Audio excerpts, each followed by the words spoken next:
May I remind you that trading is risky and not suitable for everyone. Your past performance, good or bad, is not necessarily indicative of future results. Please stay small, stay humble, focus on the long term, and never risk money you cannot afford to lose.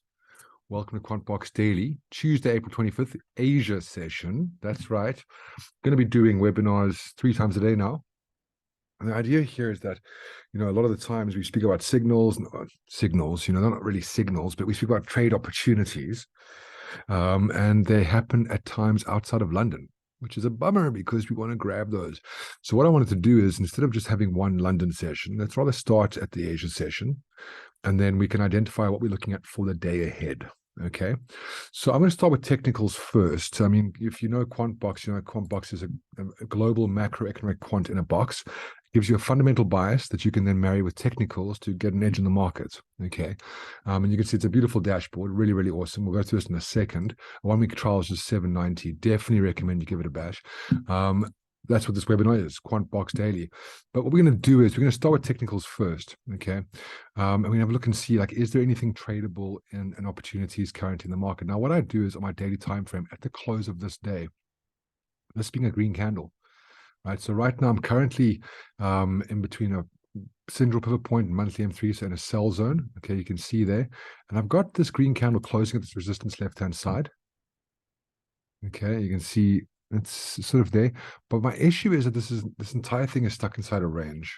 Okay, that's my big problem, because you can see here price isn't broken outside of this range either. If you draw a line across the bottom of that wick over there, there's a few levels here. Actually, there's this one over here as well, these two over here, and ultimately you got top of the range sort of over here. Okay, now the fact that price is currently stuck inside this range tells me I'm not really keen on doing anything with this just yet. Okay, I'm not going to move on to worrying about what the fundamental biases in this, because right now this is currently technically neutral. So we're not going to do anything with Aussie dollar USD for the rest of the day. Okay, euro dollar, we currently got price coming up to this resistance over here. Okay, let's draw a line in over there. And what we're going to do now is have a look and see, well, euro dollar is at resistance. We've got a moving average. We haven't broken the 55. You can see here, broke the 55, came back up, didn't double top over there on the right-hand side. Currently price coming down to support left-hand side and continue to move up. So what I would like to see is I'd like to see price breaking 55, forming double tops. This is on its way to make a higher high, but it hasn't made one yet. Okay, so if we draw a line across the top of this, we say, well, okay, is there potential trade here? Now, before I decide whether I want to look for a trade, let's go take a look at what euro dollar is on QuantBox. So euro dollar over here coming through with a bias of neutral. So I instantly go, okay, cool, I can ignore that. Okay, fantastic. Move on. Now, it might be, you might think it's faster to go through the technical, the fundamental bias first, but the reason why I'm doing it this way is because of the number of charts that are currently in low volatility. Okay, I'm not doing anything with that. So let's move on. Kiwi dollar, you can see Kiwi dollar here currently coming off of the bottom of the range, left-hand side. Okay, currently coming up off of monthly S1. I'm not in position. Okay, I'm not at support. You can see this green candle is on a support. I'm not really at resistance either. Resistance being these candles here, this 21 EMA. I wouldn't trust this 21 EMA because this is not a lower low. Okay, this low is higher than this low, but then this low is lower than these lows. So the entire thing is just really ranging. So let's do this. Okay, let's just leave that alone. All right, moveon.com. So we're not touching Kiwi dollar today. Kiwi CAD, we got price. Now you can see here, this candle here, this green candle, is not at resistance. You see resistance is all the way up here. It's not at support. So there's nothing I can do with this anyway. Okay. If I was at support and I was a bull, fantastic. If I was at resistance and I was a bear, fantastic. But right now, currently in the middle of nowhere. Okay. So let's leave that one alone as well. Taking a look at USD ZAR, you can see that that's just completely sideways. Taking a look at the Aussie yen. So Aussie yen right now, we can see that we've come off the support yesterday. Okay. And but you can also see that this green candle hasn't closed at any level of resistance. We can't buy because it hasn't closed at support. So I look at this chart and I say, cool, there's nothing I can do here with this daily candle. So I'm going to leave this alone. Okay. CAD yen. So here's CAD yen, and CAD yen, you can see here this candle over here, this green candle, has not closed at resistance, hasn't closed at support. There's not much I can do with this CAD yen. All right. And this is how we're going to do it, friends. We're going to go through these candles every single day at the start of the day. So we can identify what we're trading into the following day and not have to worry about focusing on currency pairs that we're not paying attention to, okay? And what I'll do to remember is because there's so few pairs that are really going to line up with any potential opportunities, I'll pop those in the watch list so we know what to carry on throughout the rest of the day. Okay. So here we got price coming up to a profit taking zone. It's a monthly M4. Okay, cool. It's worth a gander. I've got a green candle, so price has closed at resistance. If I look at my H4 time frame, I can definitely see I've got price at weekly targets. Okay. Now the thing is, what I'd love to see on this time frame is an indication that we're no longer making higher highs. Okay, so what I'd like to see is I'd like to see price coming down, either breaking the 55, coming back up for a double top, or even price coming down, coming back up for a lower high.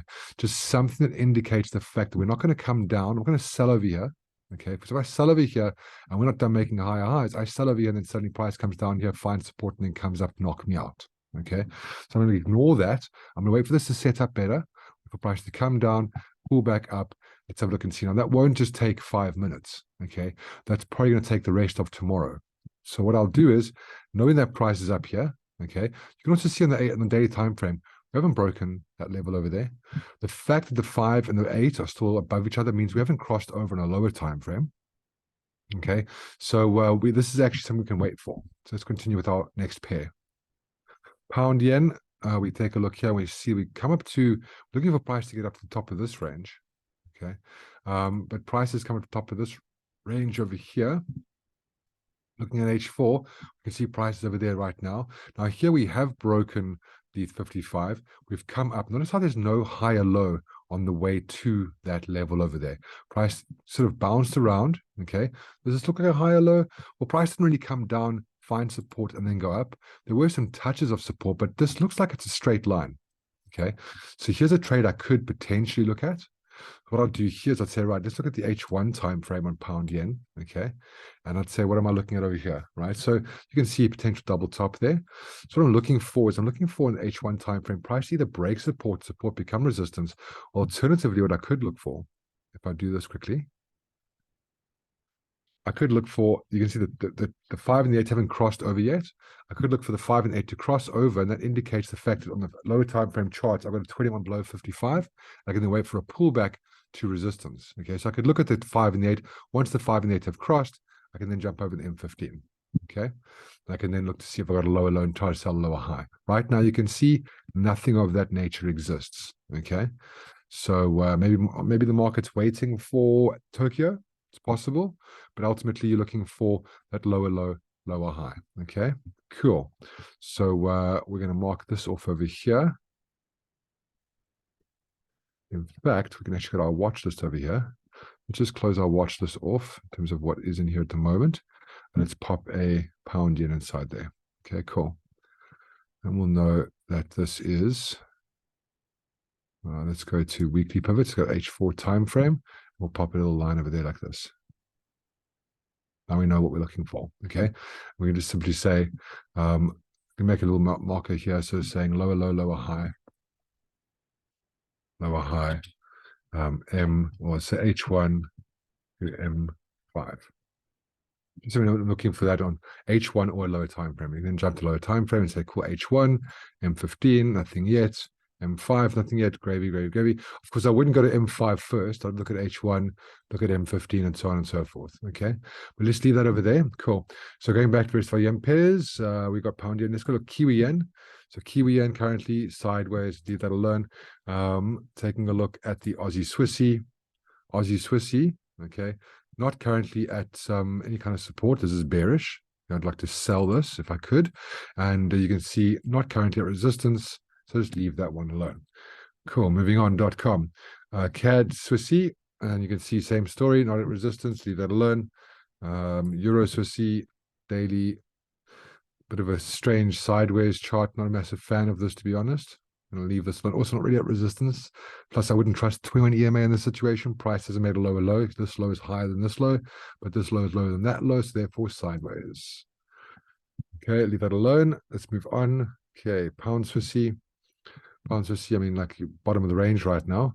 If you've got a bullish signal on Pound Swissy, then you're in for a show. Let's take a look. Pound Swissy currently coming through the bias of neutral. Leave it alone. Cool. Move on.com. Kiwi Swissy currently the profit-taking zone. Let's take a look. It's actually below a profit-taking zone. And the red candle hasn't closed its support, so leave that alone. Euro pound. Gee whiz, look at that range. Not going to touch that.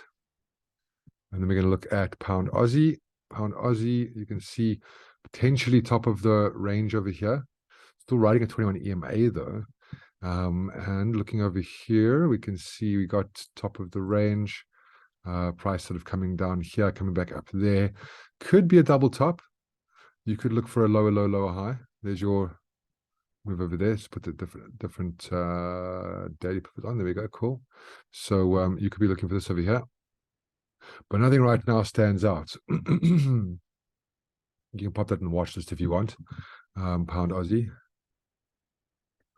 Let's see, where's pound Aussie, pound Aussie. Weekly pivot. Let's mark this off over here, H4. Let's do this over here. I know what I'm looking for in lower time frames. All right, cool. So let me take a look at pound Swissy, Kiwi Swissy. We're going to all the pairs right now. Well, this is every single night. So that means the Asia session will be the longest session. And I will start the session earlier so you have time to watch these before the market opens. So you can see no resistance on that. So let's move on. Look at Euro pound already. We said no. Okay, that's right. We were past that. We were actually past pound Aussie, pound CAD. No. Oh God, prices is broken out of this. Not a support or resistance on that candle. And move on.com. Pound Kiwi. Currently at a weekly, monthly R2. Got a range over here. Cool. You can wait for a breakout pullback. The problem is the higher highs and higher lows. I want to see the prices stop making stop making higher highs. So come down, come back up, double top, come back up, lower high. This is not ready for us yet. Let's move on. Euro Aussie. Not dealing with that. Euro CAD. Not doing anything with that. Euro Kiwi. Not leaving that as well. Euro ZAR. Leaving that as well. Aussie CAD. Sideways, leaving that alone as well. Aussie Kiwi. You can see this red candle hasn't closed its support, hasn't closed the resistance. So I'm not going to leave that alone as well. And Kiwi CAD. Currently at resistance, but you got a profit taking zone over here. I'll leave that alone as well. All right, cool. So that's our watch list, friends. We got this over here, and we'll know what we're looking for. Let's just sort these charts out. Cool. 2. Okay, so we're looking for is this going to go down here? And pound Aussie, is that going to go down there? Looking for confirmation lower time frames, either H1. Okay, you can see there H1 quite interesting. You're looking for. You can see here you got price breaking that support, but coming down to the support over here. Okay, so you're looking for some kind of indication, lower time frame that you got a lower low, lower high. Okay, then on pound Aussie, you can see I can take this away over here. Pop this over here. Looking for that lower low, lower high. 15, you can see I haven't got it yet. Okay, just now you know what you're looking for. So keep these both on H1 timeframes, and we'll come back at London and see. Now, here's the thing: if there is no progression, because I'm not now that other pairs are done for the day, I'm not worried about those pairs at all. There's no signals for me for the following day. I'm leaving those alone. So if pound Aussie and pound yen at London has not done what I wanted to do, then I won't upload a session. If pound yen has made a lower low, lower high by London, I'll come back and we'll do a session for that. Okay. The reason we're moving this is because now at least you can start your day with QuantBox. The first session of the day is Asia. You can start your first session of the day with QuantBox, and you can then move into the rest of the day and not waste your time on pairs you should not be looking at. Stay patient, stay disciplined. I'll see you in a few hours. Have a great day until then. Ta-ta.